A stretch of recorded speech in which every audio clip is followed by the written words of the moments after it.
Hello, in this video we're going to have a look at C major and C minor and look at some 7 extensions. We're going to have a look at what's called the major 7, the 7th or the dominant 7, the minor 7 and the minor major 7. So without further ado, let's look at these chords and give you some pointers on how you might voice them, spread them out on the piano. So in example 1 there, we have this C major triad and the first chord extension we're looking at is called the major 7. It's the major 7th because if you know your scale of C, it is the 7th note from the root. So there is C major 7 in its basic position, as you can see in that second crotchet beat there in the example. So C major 7. So first of all we've got our C triad and then we have C major 7. Reminder again, it's called major 7 because it is the major 7th in the scale of C. I'll talk more about that difference with that when we go to example number 2. So I've put a few voicings down here. This one I won't really class as a voicing because it's just in its root position, but the third example there, and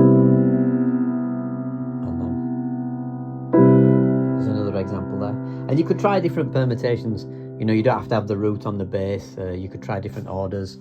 Depends what kind of sounds you want. You may well want the root on the bass if you're a solo piano player, but if you're playing with another instrument, you may not want the root. You may want to get that and a little bit of this kind of sound. That's a different sound there, look. My job as a teacher really is to open doors for you, not to close them, you know, so I want you to leave you to explore them yourselves. That's another inversion, which is not notated there. Example number 2, start with our C triad again, and then we get what's called C7. This is a reduced 7. You could call it a flattened 7, but in my years of teaching, flattened seems to imply to students, theoretically, this idea that it would always be a black note, and that's not the case. Look, this is a D7 chord. You're actually reducing the 7s. So I think just be careful, because intellect is just like playing tennis. You're just passing one intellectual thought to another. So we have to be careful, don't we?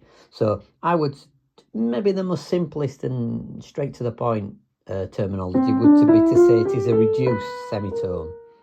Reduce it by a semitone. There we have C7. Third example there, a little bit of voicings there. We've got that one there. And then we've got this one here. As I said before, you could use different kind of voicings as well. Then we have C minor, a C minor chord, and the next example, C minor 7. So it has a minor third and keeps that minor 7. I'll talk about moving that in the last example. So there we have, on beat 2 there, C minor 7, a beautiful chord.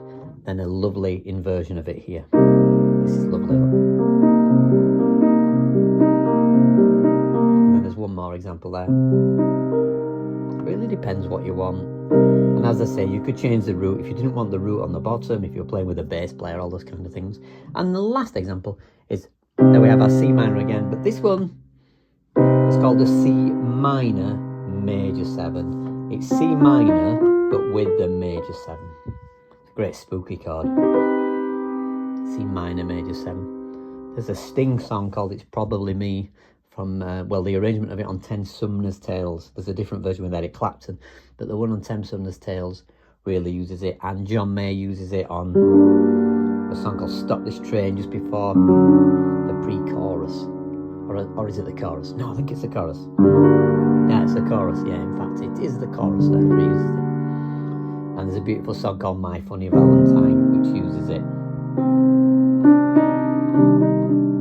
There we go, C minor major 7. It depends how you arrange My Funny Valentine. Some people use it, some people don't, but there you go. So here's the C minor, and here's the C minor major 7. And here's a couple of voicings of them. So we've got to have that reduced, haven't we, because we're on the major 7. There we go. Arpeggiated. I'll invert that as the example number 4 in that bar.